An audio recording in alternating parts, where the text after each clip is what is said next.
Hello, and welcome to this episode of the Reset Podcast. I'm your host, Laura Munoz, CEO of the experience agency D Flash. Each week, I bring on a different person from business who's doing some game-changing work.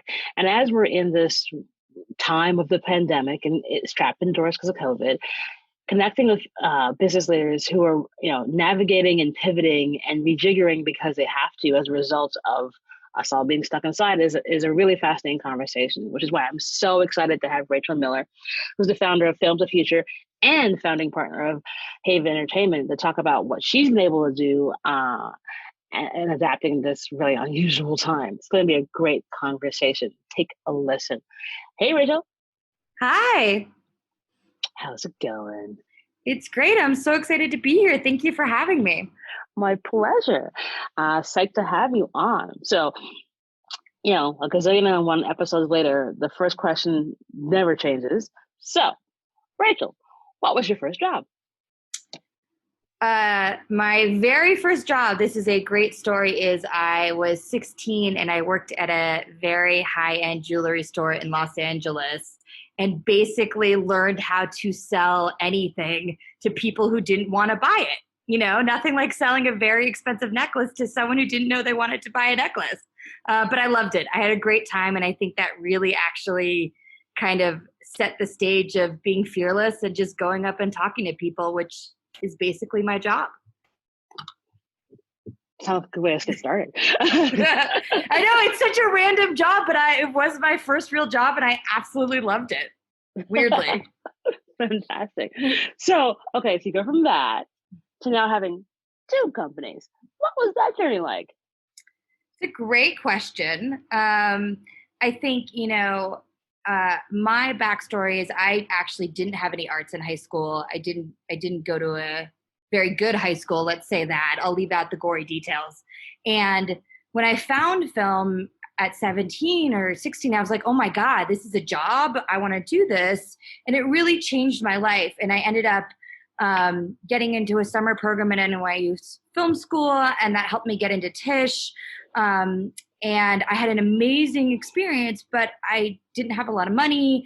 And so the deal I had made with my parents is I would figure out a way to how to go to college myself. So I ended up going to Tisch and doing school in 3 years because that's all the money I had. And I ended up actually one of my jobs is I worked as a teacher in Manhattan Public School, which is a whole other crazy story that they let someone with literally no criteria teach at a public school. Literally. I was like, guys. We'll leave that alone for another day.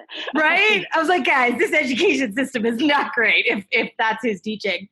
But that experience of teaching at a public school, ironically, came back many years later. And so I ended up graduating college at 20 and worked as an assistant in Hollywood for a couple years, and then started my own company at 23 and kind of grew and merged to form Haven Entertainment. And, I've always owned my own management production company with partners. And then about 6 years ago, I kind of was like, well, we need some change in Hollywood. I don't see anyone doing it. I'm going to raise my hand and do it. And that is how Film to Future kind of came to be in 2016. That's math.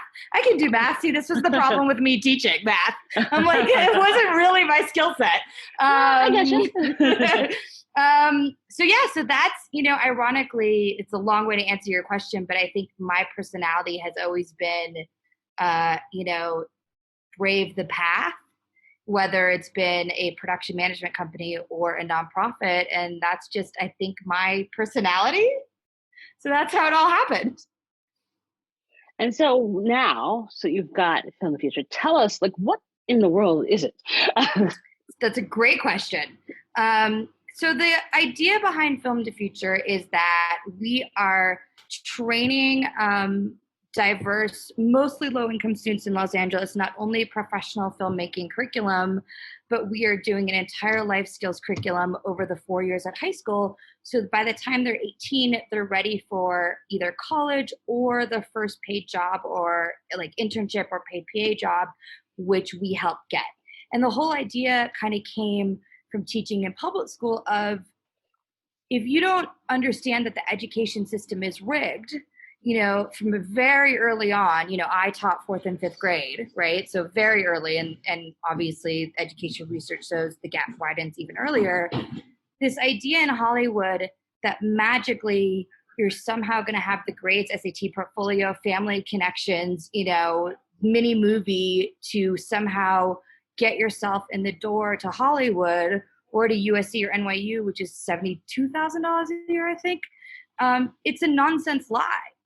So all these companies were starting to say, oh, we're desperate for diversity and we're desperate for, unique candidates, but we can't find anyone qualified. And I kind of was like, well, yeah, if you don't start in high school and build an actual, real, quantifiable pipeline with professional living training and professional level, we do budget preparation and resume writing and LinkedIn and college essay review, no change is going to happen. And so that is what Film to Future is. We're actually building a real pipeline into Hollywood that is completely zero barrier to entry. And by that, I mean it is zero cost to the students. We cover all the food, all the equipment, all the transportation. Literally, our students just have to show up and be creative, but everything else is taken care of, including this year when we moved to a remote program. We built complete tech pods for every student. So every student got a computer, Wi-Fi, headphones, comfortable chair, all the software, and a box of fresh fruit and vegetables every week so they could remote learn. So we are really removing all the barriers to entry for our students to actually have a career in Hollywood. Awesome. And so necessary, because I think this is so necessary, because I think there's so many amazing young creative students who just do not get the opportunities. Like, I too went to NYU. And you can't see me, but I'm whooping. I did not go to Tisch. I was CAS. Mm-hmm. But I did take a couple of classes in Tisch, and I remember thinking like, oh, had I actually done 4 years of this, I'd probably be in Hollywood. But also, I come from a privilege.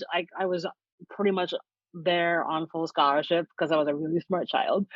But like lots of my friends who I went to school with are now like well-known folks who went to Tisch are now well-known directors, like DPs and all kinds of writers within the Hollywood structure. And most of them are not Black. Mm-hmm. And I've had the pleasure through our mutual friend Lana and more of meeting so many amazing creative people who look like me.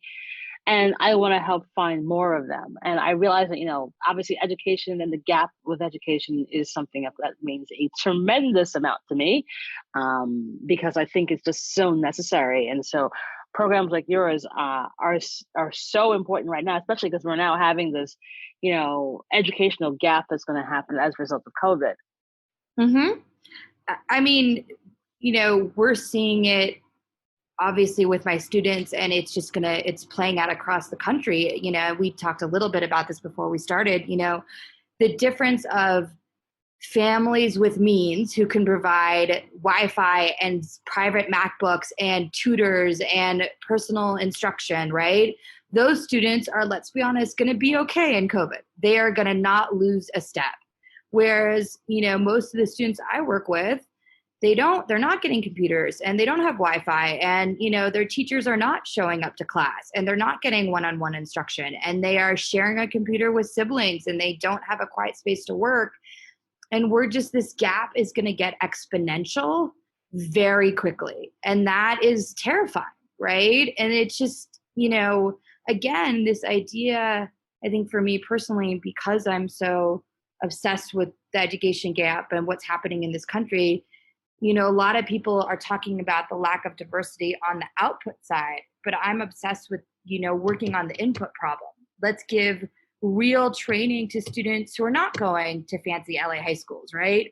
Who are not getting, let's say, Steven Spielberg, who I love, by the way, to, come to class and, fund their film program, right? So I just think if we as a society don't focus on the beginning of this education gap, we're going to keep having these same conversations year after year after year about the lack of diversity on the output side. And so how can people help? I mean, like at this particular junction, like, you've got this amazing program. You're just one woman. Like how can folks get involved and find ways to assist? Because like I said, I think that, I do see that there has been this sort of groundswell because I've been working a lot on the PPE side of the universe Hmm. with helping get PPE to communities of color, especially disproportionately affected colleges and K through 12s. Because I know, like, if you can help communities that are the most likely to be affected, they'll be the ones that benefit the most, which will help rise all the tides, all the boats. Hmm. So the Hmm. same thing helps with programs like yours. Yeah, I mean, so we are a teeny tiny nonprofit. So, we always need donation help. I'll be very honest. This is just a small organization. So that's always a great answer. And you can go to filmtofuture.org and see more about what we do. But the other thing is, look, we're always looking for people to get involved. We have over 500 speakers a year. We do a ton of, and of course this year, virtual programming. We do a college day. We do an editing day in the fall. We do a mental health day. We actually just ran that day on Saturday. So we're always looking for volunteers and speakers to help because we are a tiny organization that is led by a volunteer army of people who want to get involved. So those are kind of the two best ways. And the third way, and we've actually seen a lot of amazing support from the Hollywood community stepping up and saying, we realize there's a problem. We want to get involved. We want to hire Film the Future students as paid PA and paid interns, which has been amazing. And we actually already since the summer have set up 12 paid PA and paid internships with Hollywood production companies. So that's another great way. If you are at a production company post management, it doesn't matter what side, reach out because we have trained ready to go great candidates for you that are eager to start working. And question for you, I think a lot of folks like want to know this, like how much does like the kind of junior person make as like a PA? Because I think, especially now when people are trying to really evaluate, like, okay, can I do this? Because I can't be a waitress anymore because COVID. Yes. So like I think because and the reason I asked this specifically is because in the advertising industry, for example, like they talk about how you can't get a lot of younger kids to understand like it's a really awesome particular field for you to go into because maybe they don't know how to become a writer or they don't know like someone who knows how to draw. And I'm like, there's so many other jobs in advertising that you can make a good salary at and live a good life. And so whenever I talk to high school students, I always say like, you know, the average starting salary for a project manager is $60,000 a year, and you can be Yep. 24 years old and make that. And like all of a sudden, the light bulb goes on. I'm like, yeah. And then when you sort of say to them, like, hey, who here is the one who's always organized? Who's here who gets Hmm. everyone else out of trouble? Who's the one who has friends everywhere? Who's the one who's a smooth talker? And like, and people raise your hand. I'm like, yeah, you can be a project manager. And I would imagine the same premise. You can be a producer, Hmm. because like those interesting translatable skills are useful in so many other places. But you can also get paid pretty well if you do that. Hmm. And that's how it works in the advertising world. And I'd love to kind of understand how it works in the film world. Yeah, well, it's funny you mentioned that, and I think that's. I mean, I'm biased, but I think that's why Film the Future is so special and unique. Is we aren't about the one director or writer job or actor job. That's great, but what we teach at Film the Future is about the literal thousands of jobs in Hollywood that are great paying jobs that nobody talks about. We talk about post-production supervisor, hair and makeup. We have a graduate who through our program wants to go into location managing, right? Like there are so many great jobs that are not being talked about. And as you said, if you're organized, post-production supervisor, right? They make a lot of money. I do this kind of a bit, but it's actually real with my students as I bring in a bill. I did a big commercial shoot with a very big female star who I won't name, but I brought in a hair and makeup bill for one day of work that I paid to her HMU team, and it was $12,000 for one day of work for, I think, 3 people. They split it. I was like, this is real money. These are real jobs and real money, and they're union jobs, and they're healthcare, which, by the way, is a huge thing, right? Especially now.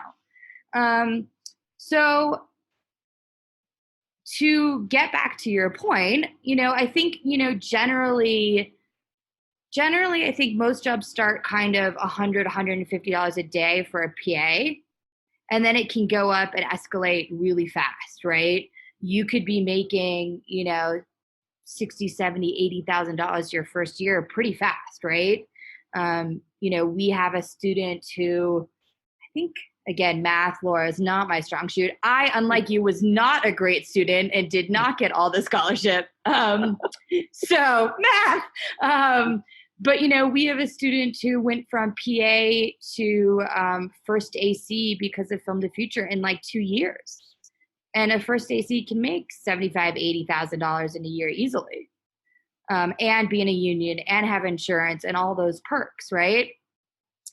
And the best thing about SET, you get like 3 meals a day and a lot of food to take home, which is why I love SET.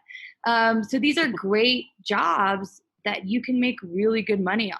And that's what we talk about a lot, is not the 1% of top jobs, but storyboard artist and post-production soup and location and hair and makeup and the million other jobs, gaffer, grip, right? There's tons of great jobs out there if you are trained and connected, which is what we provide. Yeah, I mean, I think this is a thing that, I really want folks to understand that, like, there's a whole universe of things before you could become Issa Rae or Lena Waithe. Yep. And you can totally, and look, there obviously there's barriers to get there, but in the meantime, while you're on your road, there's a way to successfully live in these film areas, sort of tangentially, while you're writing that next script to build the next Insecure. As a result of COVID. Can I just add one thing? I just want to say one thing. I want to add to your point. I want to double down on it. Not only on is it important, like kind of tangentially of jobs, it actually makes you a better writer or producer, right? Learning how to be on set, learning about all the other jobs, understanding how the process works together makes you a much better creative talent, right? Like it is not, to me personally, it's not just something to do, but when you see people succeed, it's because they understand how everyone needs to work together to produce something, right? And that's how you get a great team working. That's how you get a great show, is everyone understands what the other one does and is working to meet that goal. It's fun to add to that. No, you're so right. I think that, look, when I look at my career now, all the jobs I had, which are all over the place, from starting at work at Office Depot, where I was a cashier, to working for advertising agencies, to now having my own. All of that prepared me for the jobs plural I have now. Yep. And so it also this is a way to make connections, because I think people forget that, like, this is basically about who you know anyway. Mm-hmm. and the truth of the matter, and this is what I tell my students all the time, we might provide the door opening to help our students get their first jobs. But honestly, after that, it's connecting on set. It's being part of a PA or intern community, right? It's really about the network you build for yourself is how the next jobs come, right? So you're going to meet, 200 people on set easily, right? Maybe now it's a little bit less than COVID, but your network is going to balloon really fast, and that's how you're going to get your next job, and that's how you're going to build a career. So speaking of things around COVID, how has COVID affected the business? Obviously, you've now had to go virtual, but also we now know that things are coming back online from a film production side of the universe, but with a whole host of like safety measures. How has that affected what you guys are doing, and helping place your students? It's a great question. So truthfully, in March, we were kind of terrified of what we were going to do this summer because, I think the world was. There was a lot of not knowing anything, which I think is scarier. And we actually ended up going almost entirely virtual, but we did actually pull off making 5 shorts with full COVID safety guidelines, and we produced 5 shorts. And we worked with Framework, which is an amazing company, and they really, Rajan Patel is on our board. They really helped us put our COVID safety guidelines together, but it is possible. Right? We tested 50 people. We had COVID safety supervisors. We had small pods, but you can do it. I mean, we did it with students and minors, and we pulled it off completely successfully and made 5 shorts. So I think here's my take. This is a subjective opinion of one. The interesting thing about COVID that no one's really talked about is that we are training the entire world to watch 4 or 5 hours of content at night, at least, right? Like seriously, think about that. People are at home. They're used to staying at home watching content, right? So ironically, I think there's going to be a huge need for more and more content because we've just literally trained the world to stay home. And so they're not going to go back outside. Correct. For 2 years. Correct. So here's the thing.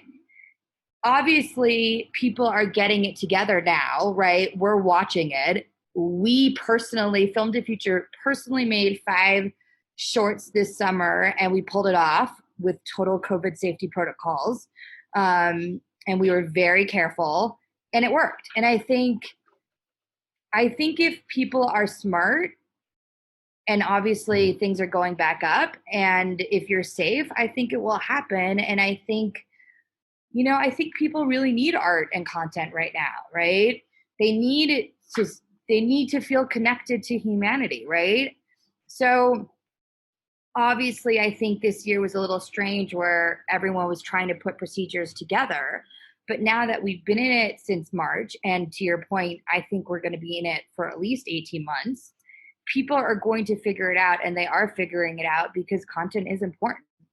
Well, I think it's also the chance to sort of tell different stories. One of the things I'm really glad is that the stuff that's coming back isn't about COVID, because I don't want to see that in TV. Yeah. And it's like, now that I'm home, I'm back to watching in the background my favorite soap operas, Young and the Restless and Bold and Beautiful, which I've been watching since I was, 5. Yep. But it is really nice to watch the show, and you can kind of notice that people are kind of further apart in some of the scenes, and so your level of suspending disbelief kind of comes down a little bit. But I'm watching a soap opera. I'm watching a world where people are talking to each other, they're sitting next to each other, and they are living their life. And I think that sense of normalcy is essential now, especially for people's sort of mental health around this. Because I think if you were watching a show and it was a COVID show, you'd be like, "Oh my God, this is never going to end." No, I agree. I think people want to escape. I think people want to watch stuff that brings them joy or thrills, but takes them out of their everyday, right? And I do think, and again, this is a totally subjective opinion, I think from darkness comes great art, right? Unfortunately, that is the truth about humanity. When things are hard, we tell better stories, right? Or more, I shouldn't say better. I will say more interesting, more thought-provoking, more deep maybe, right? Better is too subjective. But I think we're going to see some really interesting stuff. And I can say again, to the shorts our students made, they're amazing, and they're deep and they're intense and they're personal. And our gala is going to be November 19th when we share our shorts with the world. But the creativity of our students, even at a time where we only had 1 day in person in the whole program, it's amazing to watch. Creativity can't be stopped, ever. And I think we're going to see some really interesting things come out of it. At least I hope so, because I want some good stuff to watch. I'm going to be real honest. I need more content. Yeah, same. I mean, I'm so excited by all the stuff that's coming out on TV now, and it's just different storytelling that's Hmm. so necessary. I mean, like, I finally started watching Lovecraft Country, but then I'm still watching Real Housewives of Potomac. Like, Hmm. it's like I want to, and I just want to see the regular schmegler days of more diverse people on screen and Yeah. behind the screens, because it's like we're Yeah. regular people, and I think that's the thing that's kind of key right now, is that, like, let's use this opportunity for creating content to just show diverse voices living and loving and laughing and Hmm. experiencing things, and doesn't everything doesn't have to be trauma porn. Yep. Because I think that's also part of this, especially as we're in this time. I don't want to see too much dark stuff. I really don't. But Because like, yeah. it's just hard, dude. I mean, please, I'm with you. I mean, we're just like the husband and I are just watching like 1,000 episodes of Schitt's Creek every night because, it's like very escapism. But that's what I think is amazing. And I think that's what kind of the point of Film to Future is, that everyone has a great story to tell, right? But who gets to tell that story? Who has the access and the privilege and the resources, right? Who has a MacBook and an iPhone at home, right? That's $6,000 to just make a movie at home, right? And so what Film to Future does is we are finding such talented, diverse voices and providing them the same access and opportunity to tell their own stories. Our students, I kind of call it supported adulthood, but every student pitches their own idea with a visual deck.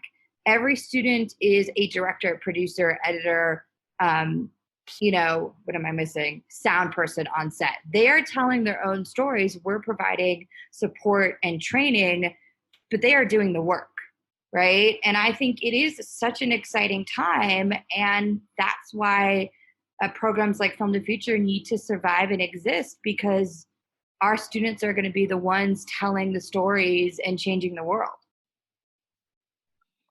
What's the thing?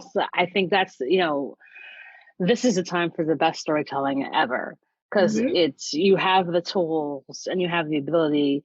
I think of, like, our friend from TikTok with Ocean Spray, and Oh, I how mean, I can't. I literally, as someone who also like grew up drinking Ocean Spray, literally that was like my like drink was Ocean Spray, cranberry juice, and like seltzer, as like, because we weren't allowed soda ever. So that was like my special drink. I was like, I can't. I love this. What's happening? I'm uh, in. and I love, and I think those sorts of extensions, where obviously brands are now content Mm-hmm. publishers, and the more you can do those fun things, but, like, that's the things that I want to see, where it's just like, it's a surprise and delight, but also, okay, you just thought this guy, who is on a skateboard, would not be singing Dreams. You're like, oh, Oh, that's not the song that you're expecting to hear. But, like, it goes back to the point of, like, everyone has really unique sides. I'm sure there's music that he loves that would be sort of more emblematic of his supposedly um, his ethnic background. But it's like, no, dude, people like lots of different things. yeah. It's like, I can like that. I I can like Beyonce, and I can like Enya. Like, Oh same my God. thing. By the way, we have the same musical taste. I can't even talk about it. Um, both Well, both are hey. my icons. But I think that's the point, and it's funny you bring up advertising, so the 4-year curriculum we were on, it's year 1 is narrative filmmaking, year 2 is animation, year 3 is an emerging technology. We've done VR before, we're talking about doing podcasting, and year 4 is advertising. Because to your point, all these are creative endeavors that need diverse above and below the line, right? To make great content, right? And it has to be authentic, right? And there's no reason advertising and can and is going through the same kind of realization that they need different storytellers, right? Like, to bring back our TikTok hero, that was him doing something he loved, and it felt authentic and real, right? Like, he was not faking that he knew every word to Dreams, right? Like, that's kind of the point. It sometimes you need to surprise and delight, and you need authentic storytellers telling their truth. someone scripting that, it wouldn't have worked. Yeah, there's no 17-year-old, 15-year-old who does a TikTok dance who could have ever done that. Correct. And I think that's the point of like, why I think, having so many diverse voices who represent every constituency you can think of, having the ability to do that, because basically he's on his phone. Like I don't even know if I don't think he's on an iPhone. He's probably on an Android. I would probably agree, but I am not a tech expert. But I would say yes. So like, but like, here's what he did. He did that video. He uploads to TikTok. He's been doing these videos for quite a while, and that's the one that struck because we're like, this is the most random thing of all. But hey, also we're in a period where everyone's home to the doom scroll. Yeah. So all you're doing is scrolling, and so of course you're gonna come across content that is unique and different.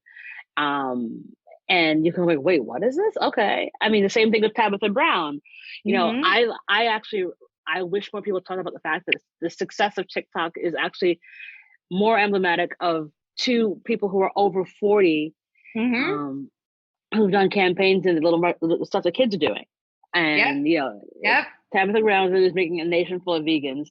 And Dogface, he's like, he's created so many people. Like, I saw someone doing this in Manhattan, like replicating it in their sunroof. And I was like, are you out of your mind? Yep. But there you go. Like there's this viral trend that this guy who, again, you would never have expected, wasn't a kid, but was doing something he loved to do. And he was authentic about it and he was human about it. And he didn't give a damn. Yep. And there you go. And I think that's where we have to be with great storytelling going forward. 100%. Like, could not agree more. And I think that's really the point of Film the Future, right? There's no such thing, and I'm sure you've been in meetings, and I have been in thousands of meetings where I have heard, well, we can't find anyone qualified or competitive. I'm like, that's not a real statement. That's a fake statement, right? Like, no, that's not true. There's so much talent out there. What Hollywood and advertising, and let's be honest, every tech, this politics is, there needs to be a real pipeline. You need to do the training and the work, and it's hard work. Pipeline work is hard work. It's long. It's hard, right? You have to start early and commit. It's not fast overnight results, like our students, I got some of them as freshmen or sophomores in high school, and, kind of the summer between freshman and sophomore, and now they're graduating college. And that is awesome, but it is long lead. And I think to make real change, you have to commit to that kind of time and effort. To see real change, you have to be part of a real pipeline program. Absolutely. Thinking about all the stuff you're doing and trying to like make this work and having two jobs, what in the world are you doing for your self-care outside of watching tons of Schitt's Creek? That is a great question. It's funny. We actually talked a lot about this on our Saturday mental health day of what Rachel is actually doing. It's hard. I'm not going to lie. I struggle a lot. I think my self-care, I'm laughing only because, I'm not great at it. I will fully admit to everyone. And I think people who know me, I really do struggle with this self-care. Is I try not to doom scroll in the morning because that just sets me off a dark, dark course. So I try to not look at Twitter in the morning. And I do try to put on my to-do list because I'm a Virgo and I love a to-do list more than life. Is like, what are the 2 or 3 small things that I can do for myself? And they can be small, like have a good cup of coffee and not do Twitter, right? Like take that 10 minutes to yourself. I read a lot. I love reading. So I try to read 1 or 2 books a week that are not work or Film the Future, like education related. So that is my self-care, is truthfully trying to like not do doom scrolling, have a good cup of coffee in the morning, and try to read for fun, right? Like try to kind of not get wrapped up in the world and take some time for myself. But I wouldn't say I'm great. I'm trying to be better. I think this month has riled me up a lot, Laura. I'm not gonna lie. I don't foresee anyone being calm the rest of this month or for the Right? next 22 days. Correct. So, I mean, by the way, I let's be honest. I think it's till January. that's true. That's actually true. You know, but We've I now think, hit that stride of it all. exactly. But I think it's also like, what are the and this is what I do less self-care and more like kind of work related, but it does help me. It's what are the small things I am doing to what I believe moves society forward? Have I registered to vote? Have I done my vote bail? Have I checked in with a student? You know, like we've gotten 12 of our students internships this fall. And that might not sound huge, but like 12 students now have paid jobs in Hollywood through our program, right? And so every day it's like, what are the 2 or 3 or 4 or 5 or 10 things that I can do locally, personally, that will make a difference? I think those are key. I think that's, it's like one, you can't get so caught up in all of this. You're like, oh my God. And like just head underneath the covers and then just doom scroll underneath the covers. It's very much like try and find some joy and find some purpose so that you will freak yourself out less. Because you're going to freak out just less. All I'm asking for is less of a freak out. And I really believe that if every person did like 2 or 3 small things locally every day, that makes a huge difference, right? Like, I don't know that we're going to stop a Supreme Court nomination. Probably not. But are we going to maybe volunteer an hour for a local or a school board and teach better curriculum? That's something that is attainable, that will have long-term effects. Bingo. Simple and easy. And lastly, do you have a give and or an ask of the audience? Ooh, great question. Yes, I mean, if you have the means and are inspired by our story, support from the audience helps, and it's very easy to donate online at filmthefuture.org because every dollar goes to our students, and we're working on an amazing fall curriculum and spring curriculum. And the second thing, register to vote. Please, everyone, register. And if you can't vote, there's other things to do to help a friend vote, drive someone to vote, help someone drop off a mail-in ballot. I am a huge believer that if we're not part of the process, we can't demand change. And 3, if you want to get involved, if you want to speak, if you're a production company that has open positions, reach out. It's info@filmthefuture.org. We'd love to talk to you, and we'd love to have you involved in the work we do. Awesome. Rachel, I could keep talking to you for another hour or so. I know. I want to go back and talk about our musical taste because I was very excited when you said Enya. Oh yeah, it's very strange. I'm also an old soul, so Yes, I mean I have like Stevie Nicks on repeat, like always. I mean, she's my girl. Yes, or any kind of old school like Supremes and Diana Ross and Martha Vandellas and I'm an old black lady. I like everything. Like I grew up listening to Chuck Berry. Like it's funny. I grew up with Chuck Berry, not like the Beatles. My parents hated the Beatles and loved Chuck Berry, and that's what I love listening to. Good musical choices. So yeah, we're gonna keep chatting about that soon. But thank you so much for being on the show and sharing your incredible story and the awesome work that you're doing. I encourage everyone to check the show notes. So we'll put in information how you can donate, learn more about From the Future if you have potential jobs or you want to help, finance getting more students in. This is a phenomenal program. And I think, as we were saying, it's really important for folks to understand that there's such a massive ecosystem available of jobs for people in the film community. So these guys are a wonderful portal for that. So please do take a look at and learn more about what Rachel's organization is doing. And thank you so much, Rachel, for being on the show. Thank you, Laura. This was such a joy, and I totally appreciate your time. And this is such a great podcast. So thank you for having me on. It was awesome. Awesome. And that is our show.